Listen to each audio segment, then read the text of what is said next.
Some questions taken from previous AS paper 2s, so it's the macro you would have studied in the first year. First question: according to extract 2, the UK has poorer productivity than the average for developed countries. Assess the likely impact. So we've got assess valuation question, the likely impact, positives and negatives of the UK's relatively poor productivity on its economy. In terms of poor productivity, this is going to reduce our international competitiveness because our export prices will be relatively higher than they should be, and especially against our competition, which is mentioned average for developed countries. So this may lead to a deterioration of our balance of payments. It would also mean that wages would tend to be lower than they could be.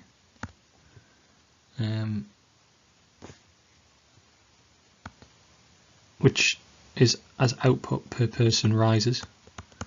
So that would be your K mark at some point when you apply it. Then you can't justify higher wages for individuals. If you link in the worst balance of payments or the worst trade balance, you could talk about falls to aggregate demand because of that.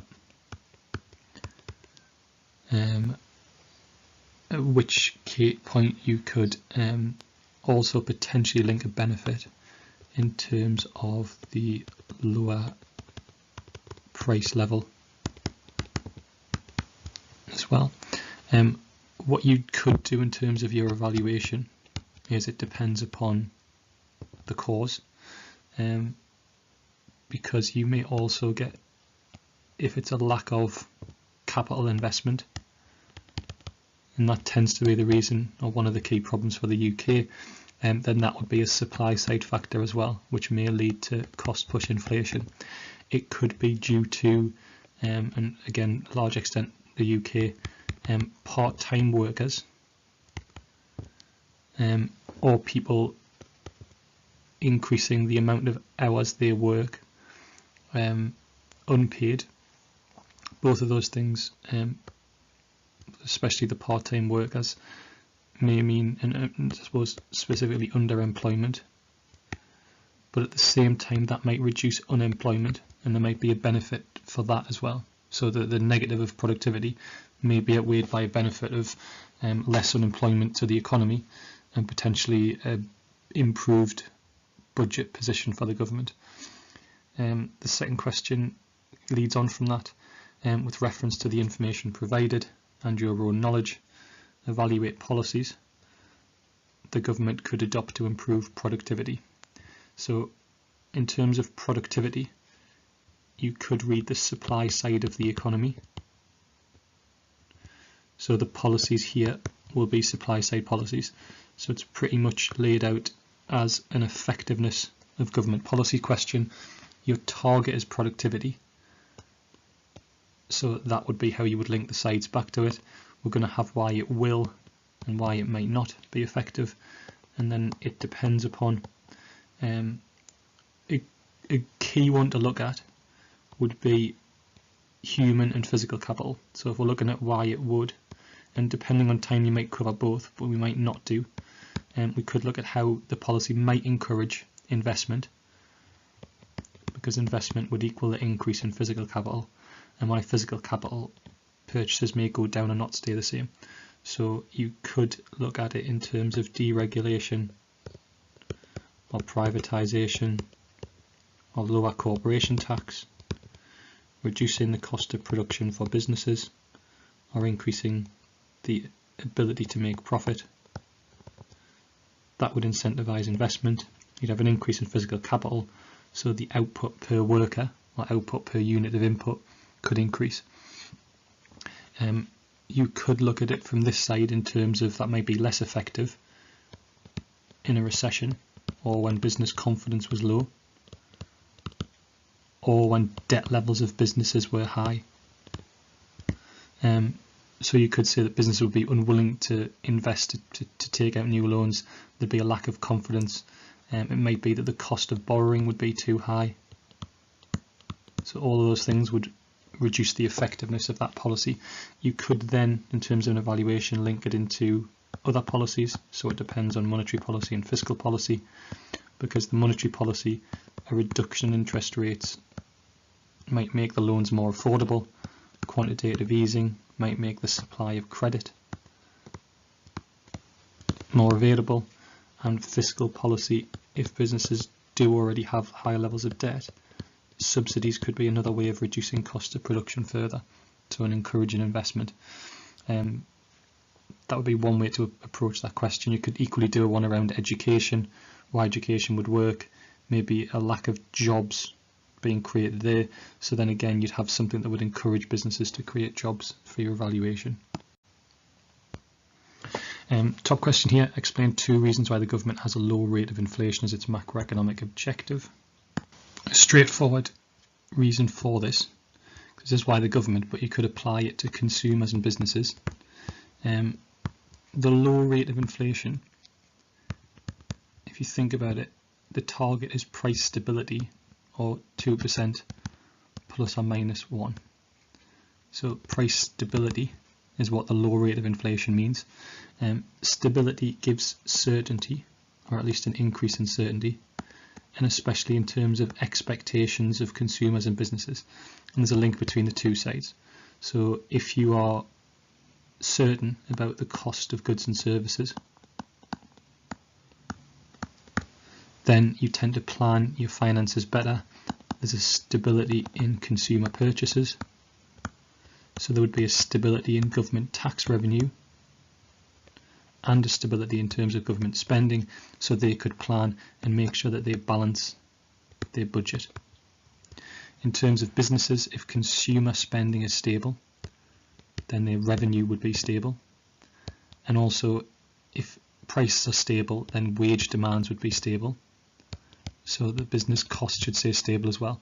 And again, that gives them confidence in terms of their expectations. They are more likely to invest in that economy as it's stable, because they can plan for the future, which would create jobs. So for a government, there'd be an increase in corporation tax and a reduction in unemployment linked to that as well. With reference to the information provided, evaluate the significance of 2 likely causes of UK inflation over the period 2008 to 2012. So 2008 we had a significant dip due to the recession. So after that period, one of the key reasons was kind of demand pull inflation caused by increases in consumer spending due to interest rates going down to 0.5%. You also had a weakening of the pound, which led to imports dearer and exports cheaper. And just to kind of balance it up, because this one would lead to an increase in aggregate demand, it'd be nice if this was cost push, linked to the short run aggregate supply graph, causing cost push inflation for a business. And in terms of the significance, or evaluate the significance, that would be the same as assess the causes as well. So it's kind of not necessarily a positive or negative thing, it's just a significance thing. So here you could say that the low interest rates might pick back up as the economy starts to improve. It didn't, but it could be a way to evaluate it. And if there were only temporary changes to the interest rates, that would bring aggregate demand back down.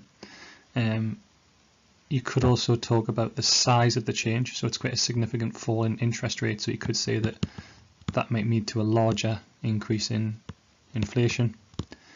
You could also just in general talk about it as being the kind of, that's the period after recession, so it's likely that inflation will rise rapidly as it's fallen rapidly, but then it should stabilise as the economy stabilises as well. In terms of the exchange rate one, you could evaluate that a little bit in terms of elasticities. So in the short term that impact might not be felt, but in the longer term, as contracts are renewed, then it may have a more significant impact due to the kind of elasticities changing. You could also talk about it depends upon other countries not devaluing their currency to take into account what the UK has done. Last two questions. So a valuation question with reference to the information provided in your knowledge. The word in your question would be evaluate the extent to which monetary policy can help the UK government achieve its objectives. So two-sided question here.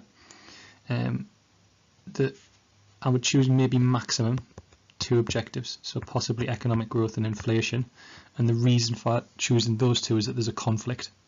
So when you draw the graph and you start with, let's say, inflation below target or economic growth below target, and you're trying to target one of those, and if you go for the economic growth one, you would reduce interest rates, and this would allow the economy to grow. And as the economy grows, you would then have demand pull inflation as your negative, and saying you would lose this. So you might end up at 3.5% inflation to allow economic growth to increase. Then the evaluation for this can be a double shift, and again you can combine the policies, and you can say this depends upon the effect on the supply side of the economy or supply side policies. So policies which you've used to increase productivity or increase investment or increase the workforce would have an increase in long run aggregate supply, and that would be able to solve that conflict there. And you could, I mean, equally in terms of economic growth, you can link unemployment to that. Then you've got the Phillips curve relationship, but below here you're kind of saying the Phillips curve doesn't apply, where you combine or where you have long-term economic growth with the short-term economic growth. So monetary policy linked with a supply or a fiscal policy. You could do it within monetary policy and just talk about it depends upon the effect of interest rates on businesses and whether or not businesses invest at a greater rate than consumers spend. You could also do a time lag as an evaluation, because it's likely that the consumer spending would be a short-term increase, but the investment spending would come over the longer term, so it might be inflationary before the inflation works its way out. The last question, with reference to the information provided in your own knowledge, assess the economic effects of a deterioration of the balance of payments. So we've got an evaluation question there. Economic effects, so positive and negative effects. Deterioration just meaning the same as a worsening of the balance of payments. Again, it's linked to that relationship between economic growth and inflation. Deterioration of the balance of payments on the current account may be caused by a worsening trade balance, so increase in imports or a fall in the value of exports. That would reduce aggregate demand, so we'd have a fall in aggregate demand, which would lead to economic growth falling, unemployment rising as well. You could add some layers to that in terms of that the value of those imports and exports would fall, but people would lose jobs in export industries. Those jobs would lead to less consumer spending as well, so you might have a further fall in aggregate demand and link this to the multiplier, which would take it up to a higher level of analysis. The benefit of that is the lower price level as well. So you could say that if the economy was operating in a positive output gap, it might allow you to reduce the price of goods and services. You could also talk about it depends upon standard of living, because even with a deficit on the balance of payments, some countries still continue to spend because they are increasing imports, so the standard of living is still rising.